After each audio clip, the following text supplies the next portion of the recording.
साथियों नमस्कार। बात करेंगे उत्तर प्रदेश पुलिस 60,000 पदों पर जो भर्ती प्रक्रिया चल रही है उसमें क्या होगा। जैसे कि आपने देखा कि जब फाइनल आंसर की जारी हुई, पहले तो इसको फेक बताया गया, लेकिन फेक वो नहीं थी, क्योंकि ऐसा होता है। अभी आप देखेंगे, हो सकता है जब आपका रिजल्ट आने वाला हो उससे पहले ही कट ऑफ आपको देखने को मिल जाए, लेकिन आप उसे फेक मान सकते हैं, ठीक है।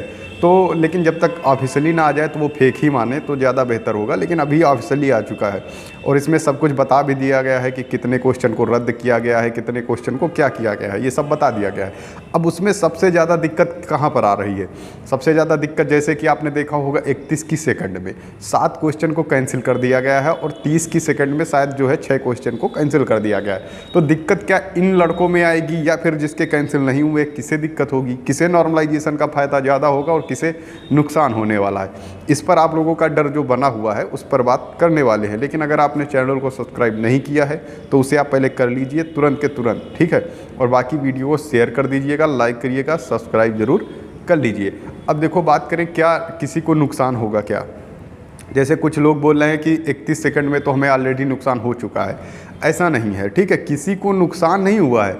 यहाँ देखो क्या होता है ना, जैसे कि मान लो अभी जिसके में एक भी क्वेश्चन नहीं गलत तो उनका पूर्णांक कितना है? 150, यानी 150 यानी 300 ही रहेगा, कोई दिक्कत नहीं।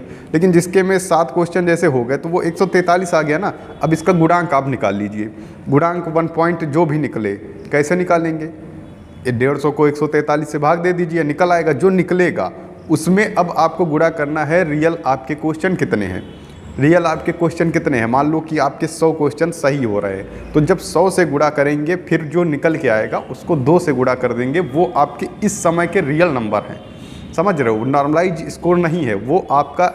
इस समय जो निकल के आएगा वो आपका रियल नंबर होगा कि हाँ आपके इतने स्कोर बन रहे हैं, ऐसे आपको करना है। तो वो जो आपका रियल स्कोर होगा ना, अब उस पर नॉर्मलाइजेशन होगा। देखिए क्या हुआ है, जैसे नुकसान हाँ उनको ज़रूर हुआ है। जैसे कि 7 क्वेश्चन जिसमें बड़ी संख्या में कैंसिल किए गए, तो उसमें जिसके 4-5 क्वेश्चन सही रहे होंगे उसको तो नुकसान हुआ होगा, इस बात का जो है हम समर्थन करते हैं। लेकिन क्या उसको नुकसान नॉर्मलाइजेशन में होगा? ऐसा नहीं है कि नॉर्मलाइजेशन में अब आपको नुकसान होगा। आपके ऑलरेडी नुकसान हो चुका है, 7-8 क्वेश्चन ऑलरेडी जा चुके हैं, तो अब आपको नुकसान नहीं होगा। भर्ती बोर्ड क्या करेगा, देखेगा किस शिफ्ट में स्कोर सबसे ज़्यादा है। अब अभी इस तरीके से बता पाना तो मुश्किल है कि किस में स्कोर ज़्यादा होगा, क्योंकि 10 शिफ्ट थी। 10 शिफ्ट का कैसे पता चल सकता है कि किस में ज़्यादा था किस में कम था? भर्ती बोर्ड अपना डिसाइड करेगा, तो उसको बेस शिफ्ट मान सकता है भर्ती बोर्ड, ठीक है। बेस शिफ्ट माने या फिर कुछ और करे, या फिर बीच में से बेस शिफ्ट मान ले, किसी के नंबर कम करेगा किसी के बढ़ाएगा। लेकिन यूपी पुलिस में अभी तक ये हुआ है कि भर्ती बोर्ड ने कभी नंबर कम नहीं किए हैं।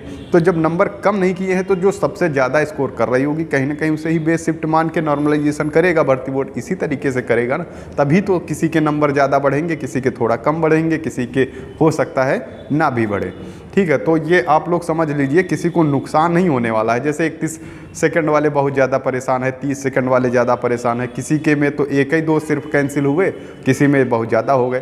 तो ऐसा आप लोगों की टेंशन नहीं है, ये भर्ती बोर्ड की अपनी टेंशन है। आप लोगों को दिक्कत लेना ही नहीं है। आपका स्कोर अगर कम हुआ है तो अभी नॉर्मलाइजेशन में आपको फ़ायदा हो जाएगा, उसमें कौन सी बड़ी बात है।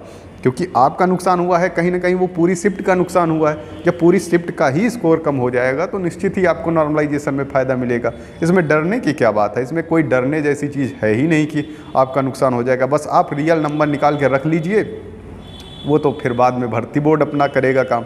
और रही बात कटाप की, कटाप तो हमने आपको ऑलरेडी बताई थी कि कटाप लगभग कितनी जा सकती है, कितनी क्या हो सकता है।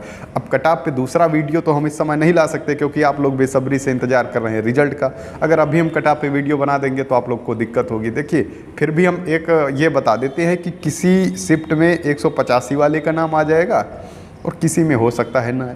तो आप लोग ये समझ लीजिए कि आप कटाप पढ़ना चाहिए कि कटाप कितनी जाएगी। बस आप ये समझिए कि आपका स्कोर अगर इतना है तो आपका नाम आएगा। तो आप लोग बिल्कुल तैयार रहें, रनिंग वगैरह करते रहें। जिसका स्कोर अच्छा है, अब देखो ओवरऑल बात करें, जिसका स्कोर 200 के आसपास है भाई, वो अपना निश्चिंत हो के बिल्कुल बिना किसी डर के, बिना किसी मतलब ये कोई कितना भी बोल ले, कुछ भी बोल ले, लेकिन आपको रनिंग करनी है तो करनी है। कि जिसका स्कोर 200 के आसपास है, किसी भी शिफ्ट में हो, फिर वो किसी भी शिफ्ट में हो, ठीक है, उससे वो मायने नहीं रखता। तो आप लोग रनिंग करना शुरू कर दें बिना किसी उसके।